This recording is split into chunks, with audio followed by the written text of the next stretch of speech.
boring shade of blush fluttered in front of her face through the glass. She straightened and... Oh, sweet Saturn.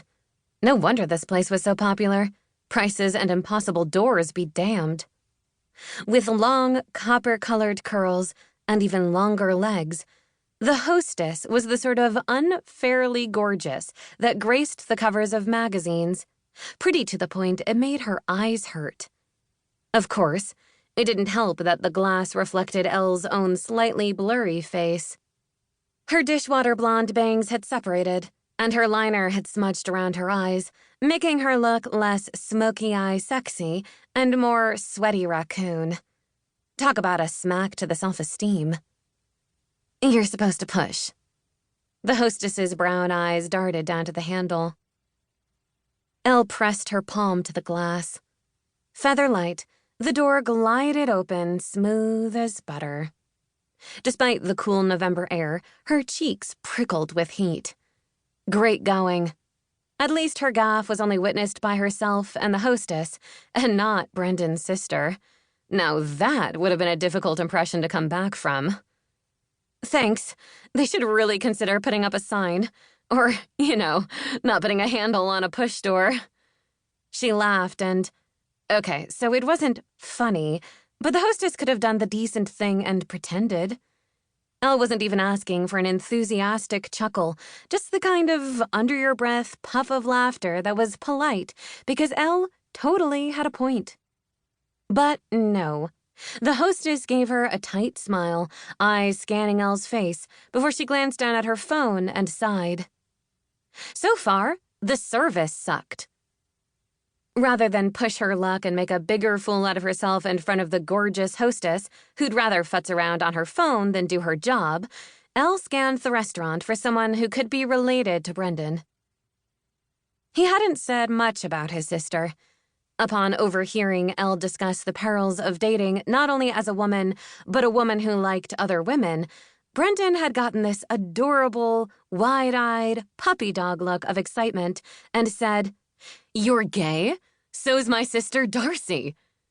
Bisexual, but yeah, Elle was all ears. His smile had gone crooked, dimples deepening as his eyes sparkled with mischief.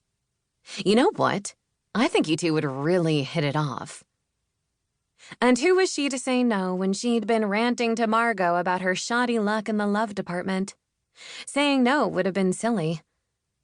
All Brendan had told her was that Darcy would meet her at Wild Ginger at 7 o'clock and, not to worry, he'd take care of their reservations. Maybe she was waiting at the bar. There was a petite blonde sipping a pink martini and chatting with the bartender. It could be her, but Brendan was tall and had broad shoulders. Perhaps it was the... Excuse me. She spun, facing the hostess who was no longer staring at her phone, but instead looking at Elle, brows raised expectantly. Uh-huh. God, pretty people made her stupid. The hostess cleared her throat. Are you meeting someone? At least now she wouldn't have to do the awkward thing and approach every lone woman in the joint. Yeah, I am. Last name on the reservation should be Lowell. Enviably full lips pursed as the woman's eyes narrowed minutely. Elle? Hold on. No. Darcy.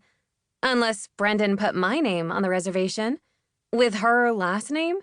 That's a little presumptuous, but okay. She snorted. I've been on plenty of first dates, and I've never had one go that well, if you catch my drift. No, I mean, you are Elle. The hostess spoke slowly.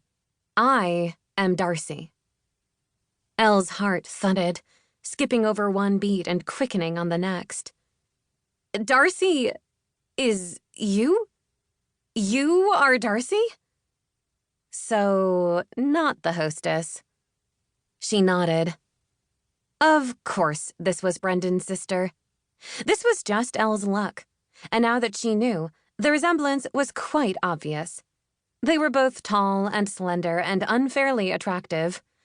Granted, Brendan's hair was darker, but it was definitely red, and they both had freckles. So many freckles, it was like Darcy's skin was a peachy cream sky covered in pale brown stars.